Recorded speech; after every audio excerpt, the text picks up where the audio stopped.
In my opinion, today I had an interesting interaction with a 28, 30 something year old kid. Uh, we were talking about not enough product being distributed into the stores. And then we got to talking about a strike that's going on with King Soopers. And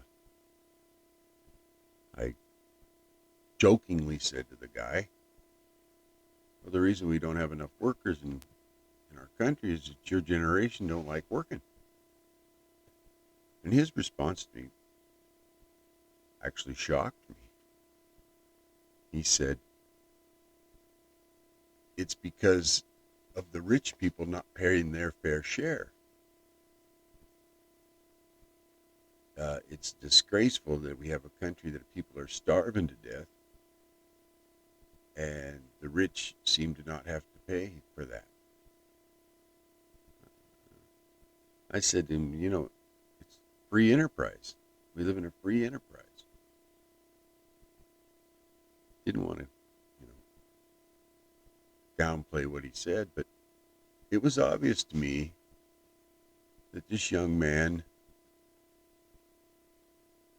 didn't understand. Oh, and one other thing I said to him is, how would you feel if you were in their shoes? He didn't have a response to that. Got to thinking about it after our conversation, and I thought to myself, there's a lot of countries in this world that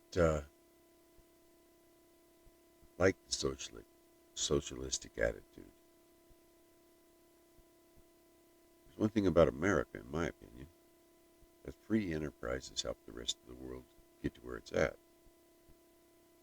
Most of the world, all of their innovation comes from American companies that have created the computer industry, created so many industries.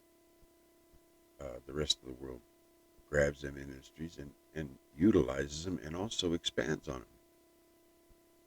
But them industries wouldn't have come about if it wasn't for people that had a vested interest to make them industries happen. For instance, guys like Steve Jobs, Bill Gates, Henry Ford, the first guys that really got into the oil industry 100 years ago, they didn't do it because they didn't want to make money. That was their motivator.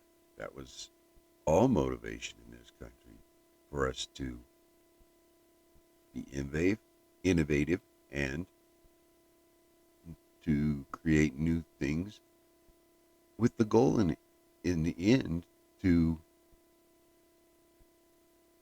make a profit on it. Without that incentive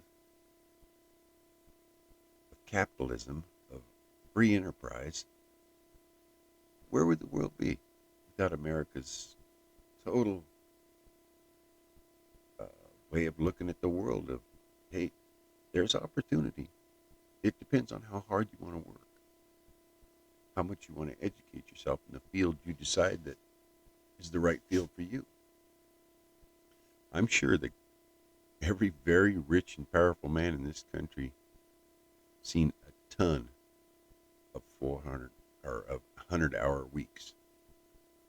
A lot of people just want to go to work, get a paycheck, get some sort of health care, and that's fine.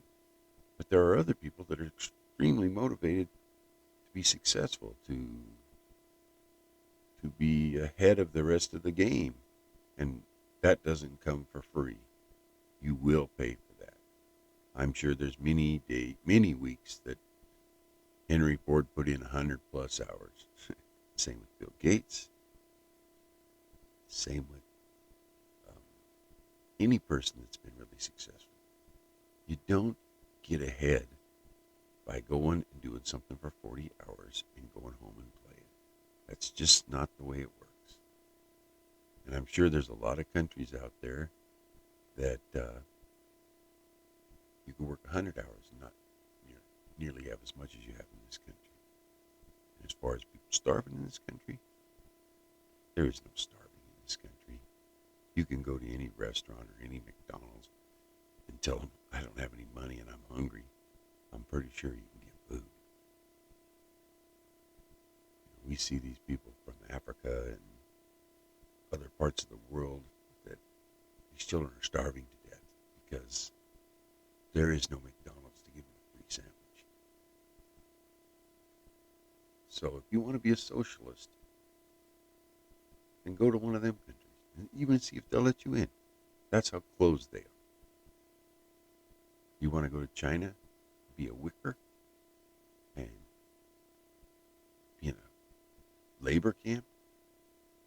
China wouldn't let you in. You don't live up to their standards. And yet you blame your problems on American rich people. I say to any young man or young woman that believes we'd be better off as socialists, get off your ass. Educate yourself. Maybe you'll get ahead.